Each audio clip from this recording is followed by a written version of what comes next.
So it's a business news then. Stephen Carroll is with us here on set. Stephen, you've been looking at the state of the Israeli economy as voters go to those polls there. Yeah, that's right. And I started to look by what was happening to economic growth over the past year. So in the run-up to the pandemic, Israel had fairly consistent economic growth of over 3% in 2018 and 2019. Last year, GDP shrank by 2.4%. And that's a much milder recession than we'd seen in many other European countries, for example. By comparison, in France, the slump was 8% last year. And while consumer spending plummeted in Israel like it did in many other parts of the world, exports was what propped up the economy during that time, and particularly demand for Israeli technology abroad. That was helping to limit the damage to the economy from the coronavirus. And because of the vaccination campaign and how fast they've been able to roll that out, the central bank is forecasting a significant bounce back in the economy this year. They say they're expecting growth of over 6% in 2021. What about jobs then?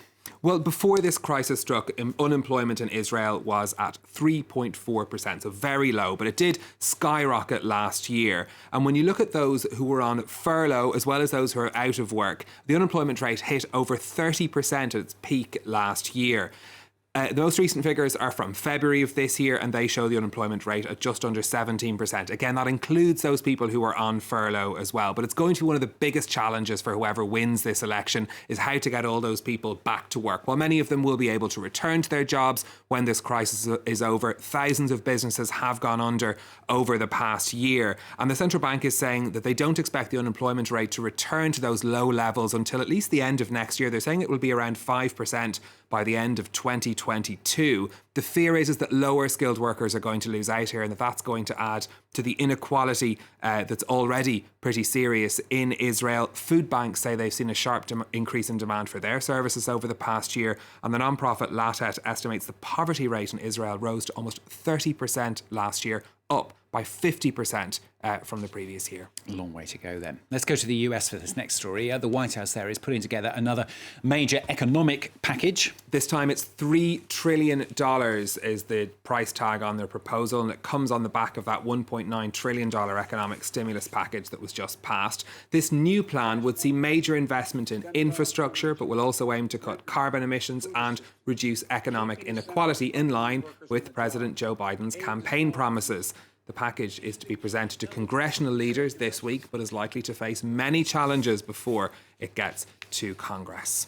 What about the markets then, Stephen? What's happening? European shares starting the day in the red. That's despite a rally on Wall Street on Monday. Shares in AstraZeneca are open down 1%. That's after a US health regulator said the company may have provided outdated information from its vaccine trials in the US, which could have given an incomplete view of the efficacy of the vaccines. That's already affecting the share prices. London's FTSE 100 is actually down by 0.6%. And Paris and Frankfurt also down as well. On Asian trading earlier, the tensions between China and the US and the EU weighing on investors' minds there. It falls across the board on Asian markets too.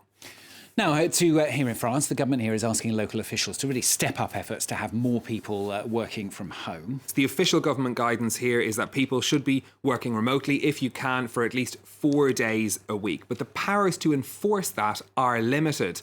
The government now wants local officials to apply more pressure to reluctant employers, as Brian Quinn now reports.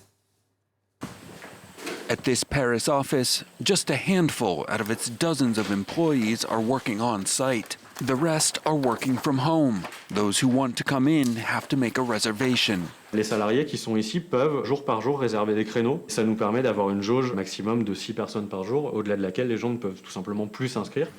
As the government tightens coronavirus restrictions, employees are expected to work on site just 1 day per week maximum. But many can't, and some don't even want to. Je suis assistante dentaire en implantologie, donc ça m'est impossible de travailler à distance. On a l'impression d'être au bureau quand on est chez soi, de travailler plus tard que d'habitude, de ne pas faire de pause. Even before the latest lockdowns, teleworking has been strongly encouraged. But as of early March, one survey found that just 13% of French employees were working from home full-time. 65% weren't working remotely at all. The government is now pushing local officials to crack down, but their authority is limited. Il y a eu de très nombreuses lois qui ont été votées, des ordonnances adoptées depuis le 15 mars 2020. La loi n'impose pas aux entreprises de recourir au télétravail. Over the past year, some 65,000 inspections have been carried out to check compliance with teleworking directives. So far, just 55 formal warnings have been issued and no fines. The government, though, says more inspections are now coming, particularly in the banking and insurance sectors.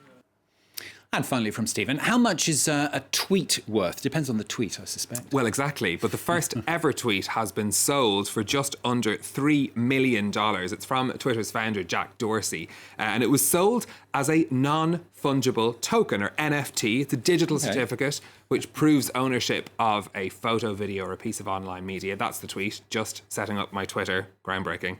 It was it was bought by a Malaysia-based businessman who I'm sure doesn't share my opinion of it.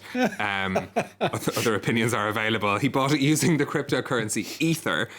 Dorsey says he's going to give the proceeds of this sale to charity, but incredible $2.9 million for the certificate, essentially, that says I own the first tweet For ever. the world's most boring tweet ever. To be fair, you know, he didn't know what was going to happen next. I suppose so. What is the world coming to? Steve Carroll, thank you very much.